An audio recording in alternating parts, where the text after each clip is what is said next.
Paz y bien. Bueno, pues me da mucho gusto estar con ustedes en esta nueva experiencia de compartir un poco de la riqueza de nuestra espiritualidad cristiana a través de este programa o esta serie de programas titulados Seguidores del Camino.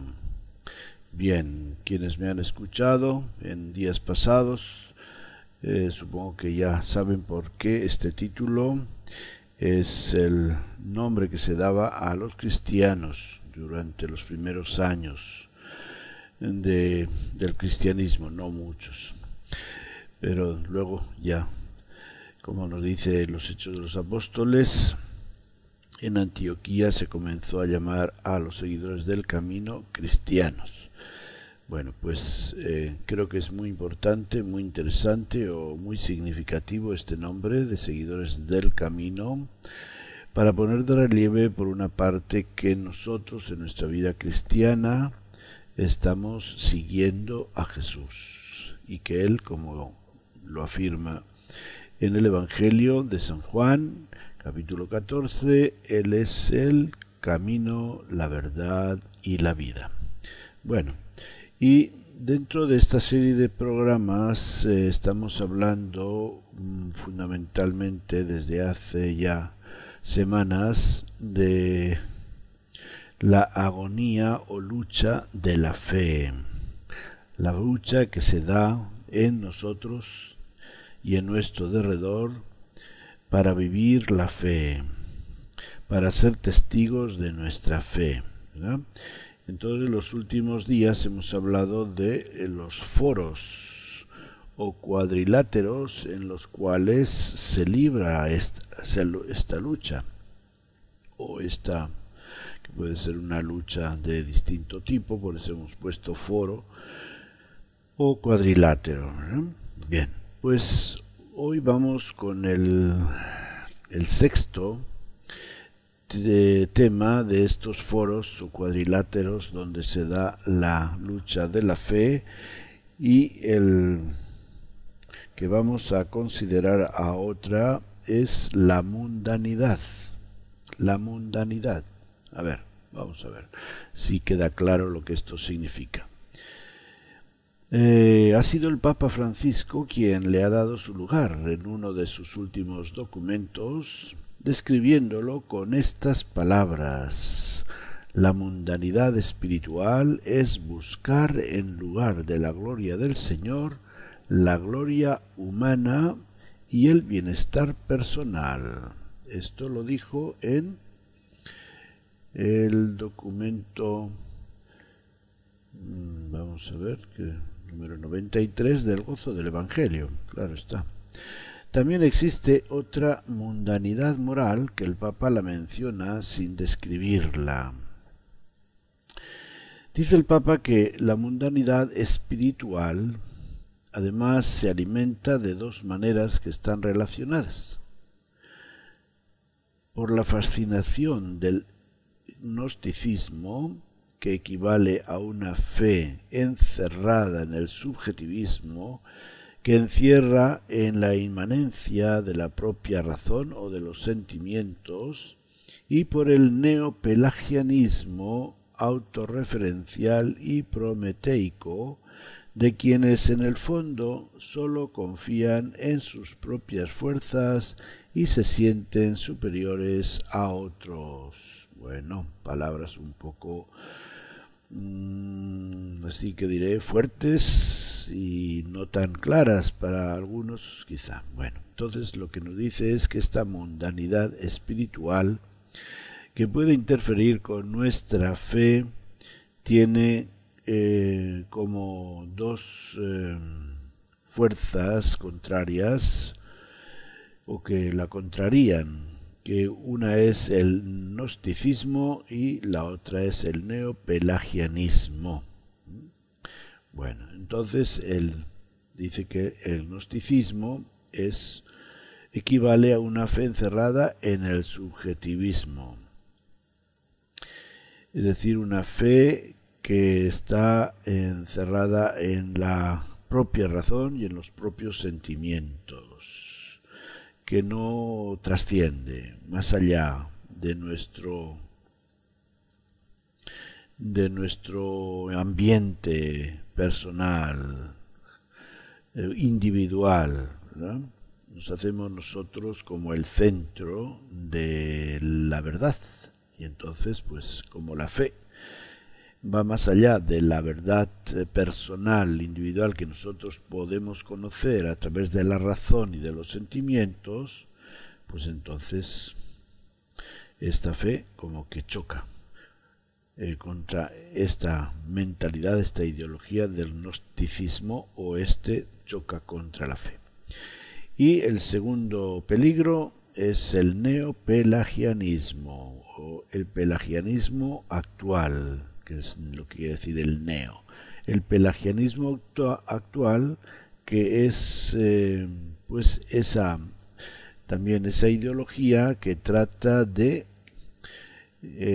poner en la propia fuerza, en las propias capacidades, el éxito de toda la vida espiritual, ¿verdad? En cierto modo, pues diríamos, según esta teoría, todo es cuestión de esfuerzo, todo es cuestión de buena voluntad.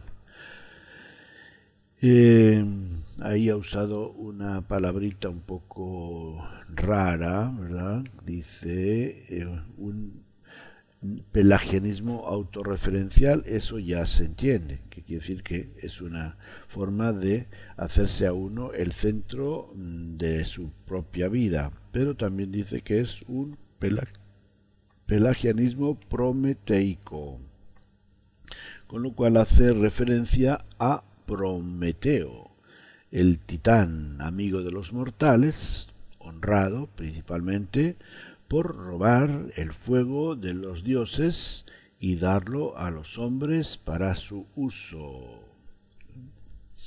Bueno, es un poco, quizá esta palabrita, si no lo hubiera puesto, no pasaría nada, ¿verdad?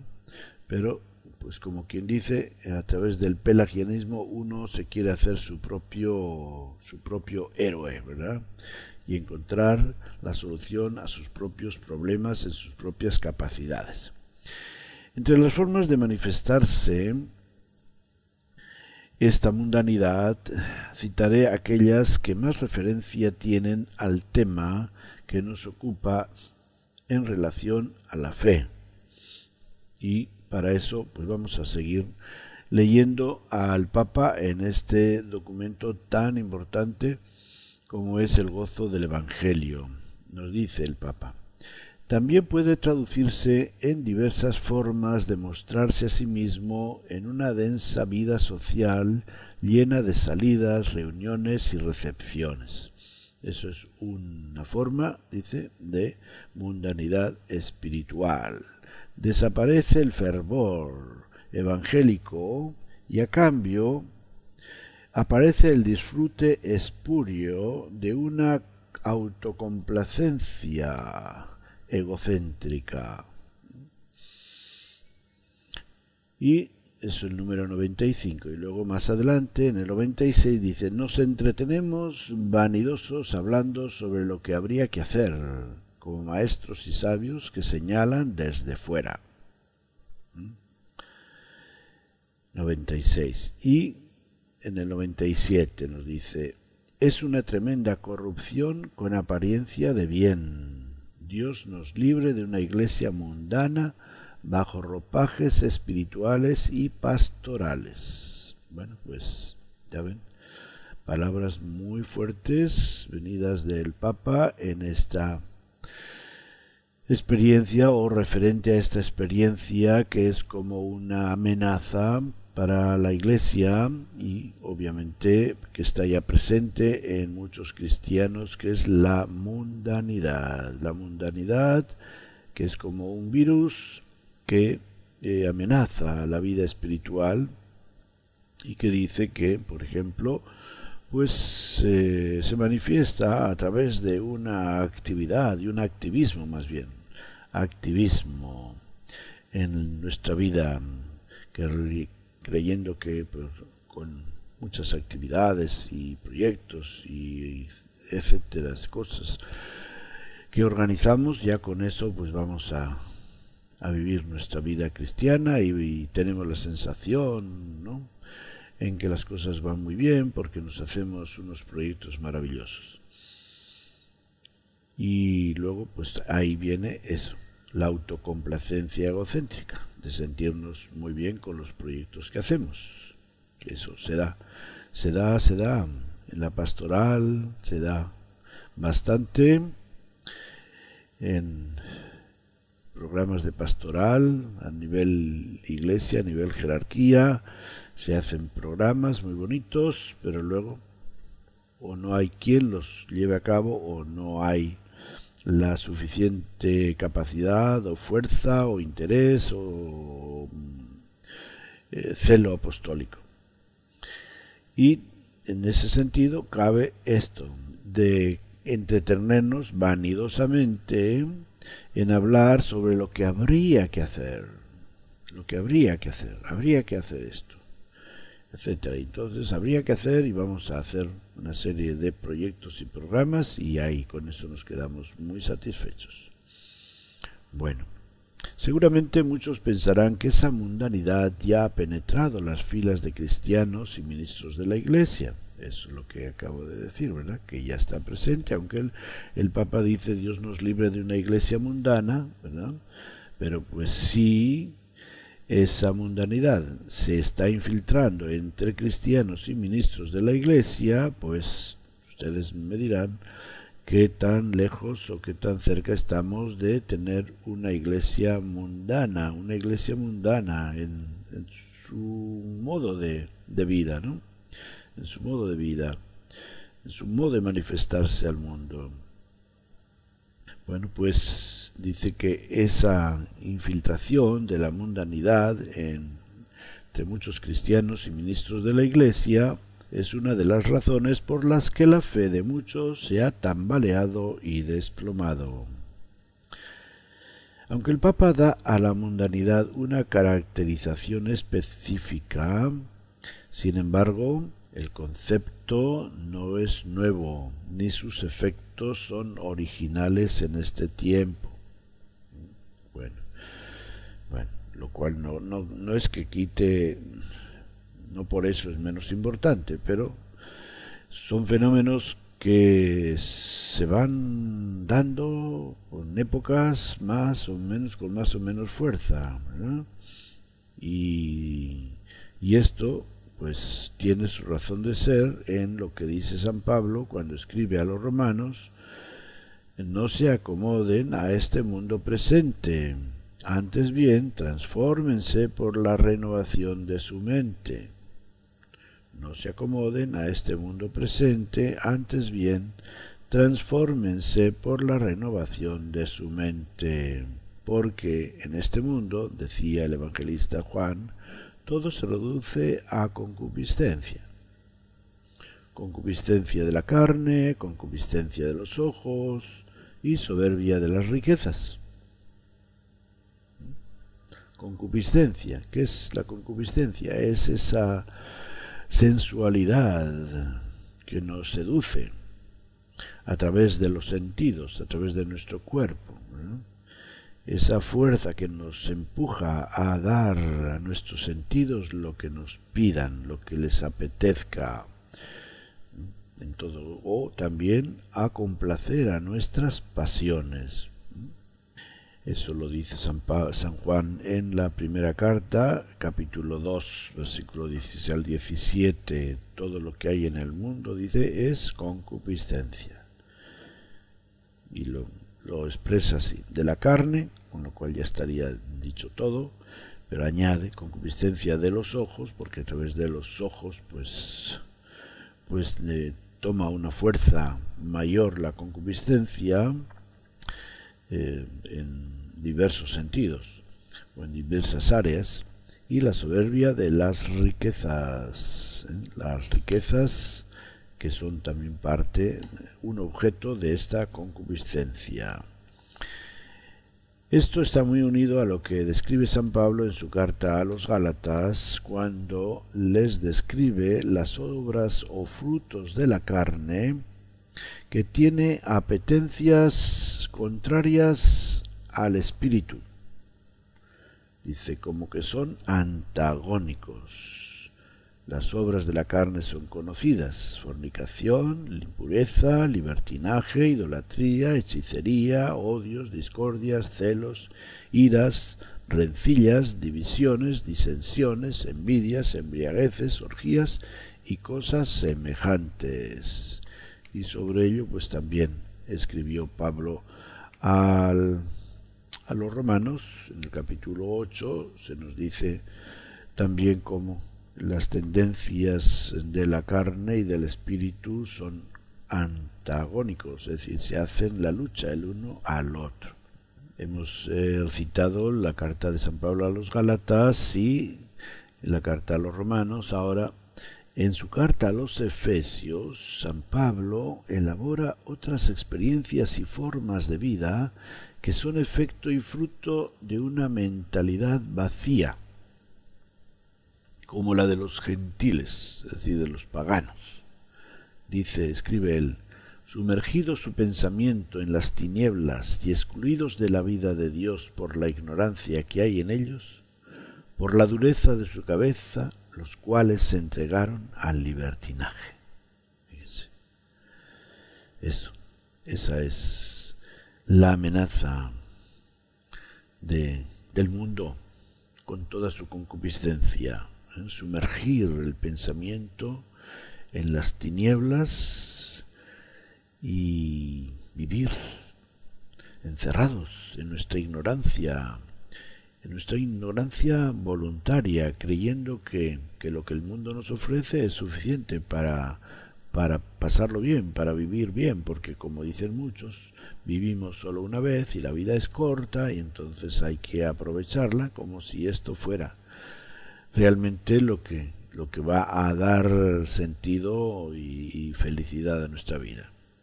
Entonces, frente a eso, el apóstol dice a los cristianos de Éfeso, no vivan ya como ellos, como los gentiles, porque en otro tiempo fueron ustedes tinieblas, mas ahora son luz en el Señor. En otro tiempo fueron tinieblas, mas ahora son luz en el Señor. Y pues precisamente ahí está. Las obras de las tinieblas y las obras de la luz. Las obras de las tinieblas, que son todo eso, toda esa concupiscencia de satisfacer las pasiones, y las obras de la luz, que son las obras del Espíritu, los frutos del Espíritu de Dios en nosotros. Con estas últimas palabras el apóstol nos sugiere una larga serie de formas de confrontar la mundanidad. Bueno, interesante, pues vamos a ver. ¿Cómo vamos a enfrentar esta mundanidad? Es que se nos mete, ¿verdad? Es el ambiente en el que estamos constantemente. Entonces decimos, bueno, pues sí, está bien el darse cuenta de esto, pero a ver, ¿cómo nos libramos viviendo en un ambiente por todas partes, sobre todo en las ciudades, así tan empapado de materialismo, de sensualidad, de hedonismo, de haz lo que te gusta, etcétera? Bueno, pues vamos a ver qué es lo que nos recomienda San Pablo. Nos dice, despójense del hombre viejo que se corrompe siguiendo la seducción de la concupiscencia. Bueno, entonces darnos cuenta de que este hombre que está en nosotros, que se complace en dejarse seducir por la concupiscencia, es el hombre viejo, no es el hombre nuevo, nacido de Dios, nacido a través del bautismo, el hombre nuevo que vive según Jesús. Bueno, entonces ese despojarse hará posible renovar el espíritu de la mente y revestirse del hombre nuevo en la justicia y santidad de la verdad. Entonces nos despojamos de eso, es decir, prescindimos, vamos a hacer el deseo la voluntad de despojarnos de todo eso que el mundo nos ofrece y ahora abrirnos al Espíritu que nos habla y que nos invita a vivir en la justicia y en la santidad. En la justicia se refiere a vivir según el modo que Dios nos manifiesta en Jesucristo, según los criterios del Evangelio, como dice el Sermón de la Montaña, donde nos habla de la justicia del reino, ¿no? Que no ha de ser como la justicia de los fariseos, sino que tiene otros criterios, y ahí nos va dando Jesús una serie de criterios de esta justicia. Y la santidad de la verdad, santidad, es decir, renovarnos conscientes de que hemos sido santificados y corresponder a esa vocación, una vocación de santidad que está centrada en la verdad que Cristo nos enseña en el Evangelio. Y además enumera una serie de virtudes que han de caracterizar a ese hombre nuevo.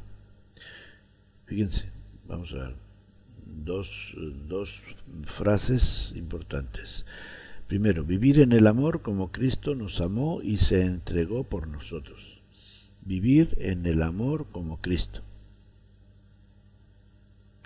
Como Cristo que nos amó y se entregó por nosotros.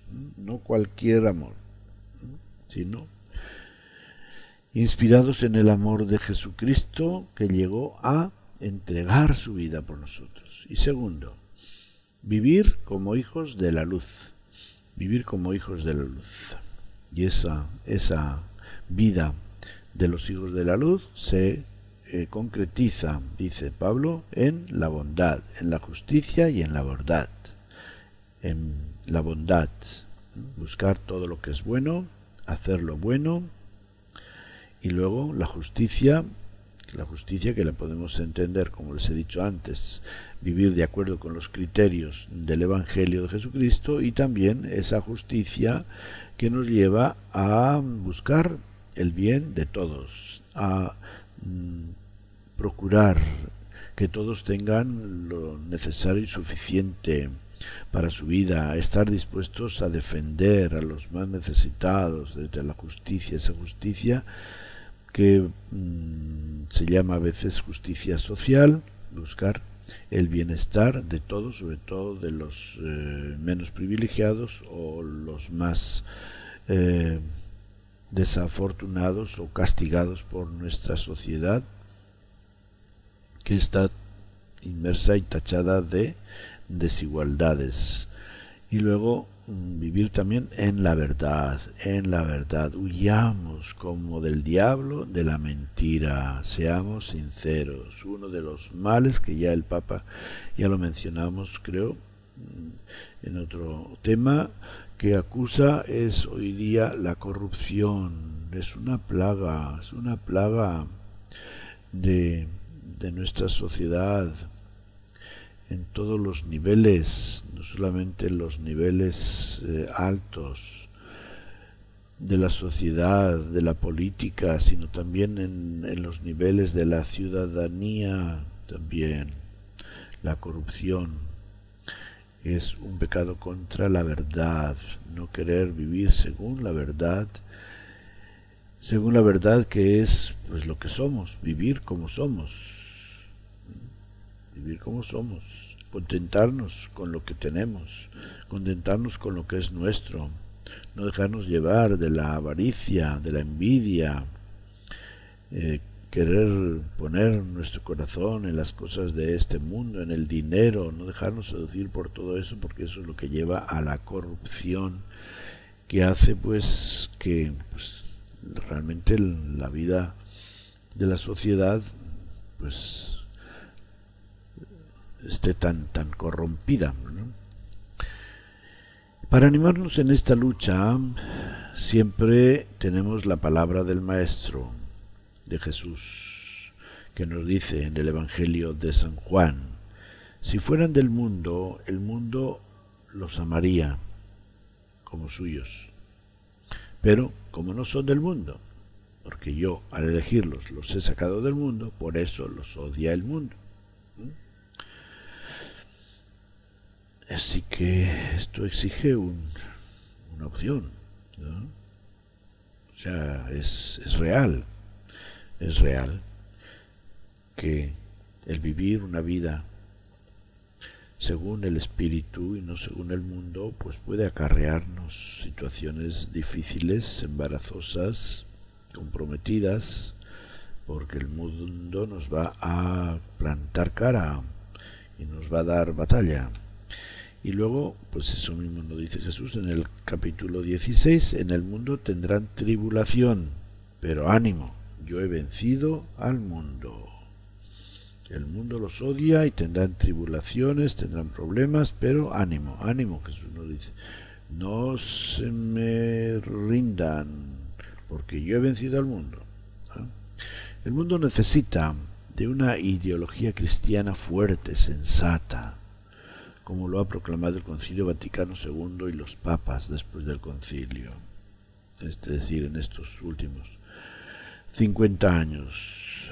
No tenemos por qué asustarnos, sino ser coherentes con una doctrina que tiene ya 2000 años de historia, apoyada en tantos miles de testigos que han pasado a la historia por sus obras admirables en favor de la humanidad, desde Jesús hasta el último cristiano comprometido que ha dado la vida en cualquier rincón del mundo en el servicio que quizá ningún otro humano ha querido asumir.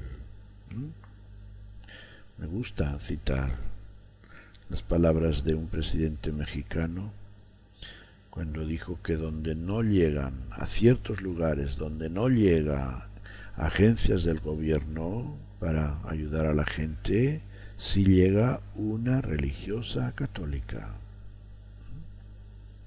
Bueno, pues así como Jesús se ha comprometido, también nosotros nos comprometemos y ahí está esa lucha y esa es la respuesta que nosotros damos a esta ideología mundana, con una ideología evangélica, una ideología cristiana inspirada en Jesús, cuyos seguidores somos.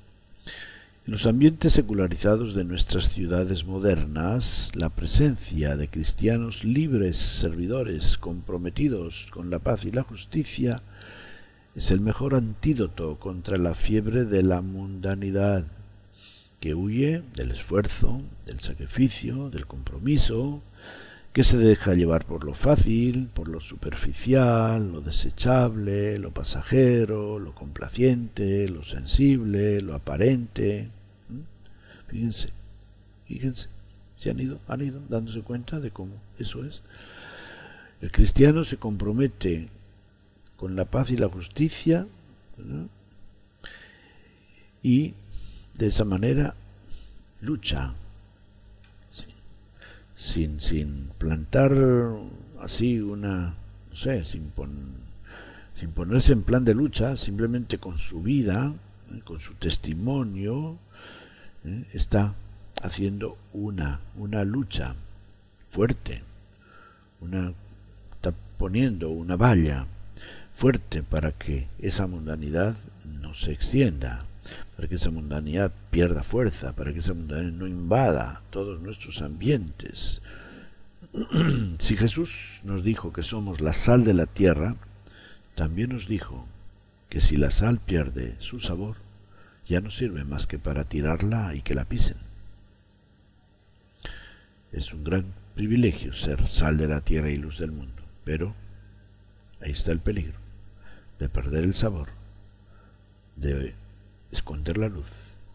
Para la Iglesia, mantener el sabor de Cristo, el sabor de su amor, de su entrega a la causa del bien de todos y cada uno de los que lo necesitaban, es la fuerza, la inspiración y la garantía para que nosotros nos mantengamos inmunes y fortalecidos contra la mundanidad, que nos dice el Papa, Es un peligro que amenaza la fe, que amenaza a la Iglesia, que amenaza a los cristianos, con desvalorizar el sentido de nuestra vida en este tiempo moderno o posmoderno, como dicen algunos. Bien, pues se nos acaba el tiempo, así que los despido deseándoles lo mejor, con la bendición del Señor, paz y bien.